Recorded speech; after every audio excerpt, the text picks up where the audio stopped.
ഇത് കഞ്ചാവാണെന്നും ഇത് മയക്കുമരുന്ന് ഇനത്തിൽപ്പെട്ട് സർക്കാർ നിരോധിച്ചിരിക്കുവാണെന്നും അറിയാമോ? അതും അറിയാം.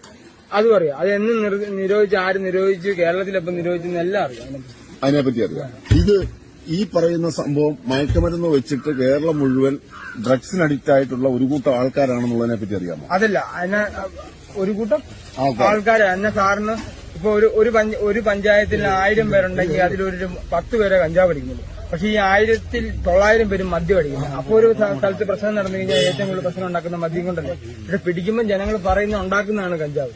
ഞാൻ ചോദിക്കട്ടെ, MDMA ഉണ്ട്, പ്രൊതലീനുണ്ട്, മോർഫിനുണ്ട്, അതുപോലെ തന്നെ LSD ഉണ്ട്. അതിന് കാശ് വേണം. അതൊക്കെ വലിയ കാശ്. അല്ല, ഞാൻ പറഞ്ഞ അങ്ങനെ കാശ് 2000 രൂപയില്ലേ?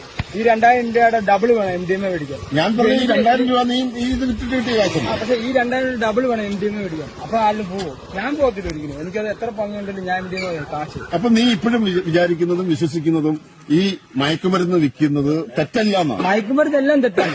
ആശുപത്രി. പക്ഷെ ഇത് മയക്കുമരുന്നാണോ? അല്ല, ഇത് മയക്കുമരുന്നിന്റെ കൂട്ടത്തിൽ സർക്കാർ 85 പെടുത്തിയത്. വെറും 29 വർഷമായി. മയക്കുമരുന്ന് സർക്കാർ പെടുത്തിയതാ. അത് പൊതുവെ ഒരു പ്രകൃതിയുടെ ഇത് നോക്കുവാണെങ്കിൽ ഒരിക്കലും ആരും പറയത്തില്ല. കാരണം ഇതിനെ പറയാൻ